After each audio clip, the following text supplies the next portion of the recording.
जय जगन्नाथ शुभ सकाळ आपण मानकर दिनटी शुभमय हेउ मंगलमय हेउ मु देवाशीष पारी आपण मानक आमर Shri Gopal Krishna astrological YouTube channel को स्वागत जनाऊँगी।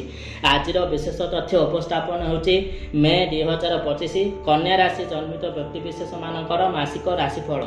आपण माने जदि अन्य कौनसी भी राशि राशिफल जानिबा चाहूँगी तेबे आम वीडियो लास्ट रे वीडियो आइकन दिया जाइए से ही वीडियो आइकन को क्लिक करी जातु एवं अन्य जेकोसी भी राशि मासिक राशिफल देखु।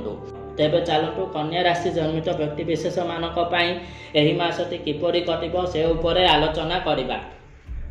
कन्या राशि जन्मित व्यक्तिविशेष मानक एही मासटी अत्यंत शुभजनक अटे कारण एही मासरे आपणकर दशम एकादश द्वितीय तृतीय चतुर्थ पंचम षष्ठ एवं सप्तम भाव एक्टिव रहुची। मासर प्रारंभरू आपणकर लग्न ठारू षष्ठ राहु शुक्र शनि बुध महाग्रह अष्टम रवि एवं दशम मंगल दशम बृहस्पति महाग्रह रहउछंती।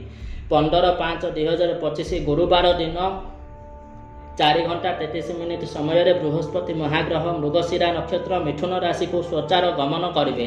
यह फल नवम भाव दशम भाव को देवगुरु बृहस्पति आसीजे। यह द्वारा कर्म क्षेत्र में अभूतपूर्व सफलता प्राप्त हो, बाक चातुरी बाक सिद्धि प्राप्त हो, निजर कथा कहवा शैली जगू अनेक गुड़े समस्यार समाधान हो, अधिकरू अधिक शारीरिक परिश्रम करेंगे, सफलता पाइबे। एही मासरे नूतन जानवाहन क्रय करिपारंती। शत्रु माने छत्रभंग देवे, आर्थिक संकटर समाधान हो। छात्र छात्री मानक एही मासटी अत्यंत शुभजनक अटे। विद्या अध्ययन क्षेत्र में सुप्रदर्शन करेंगे।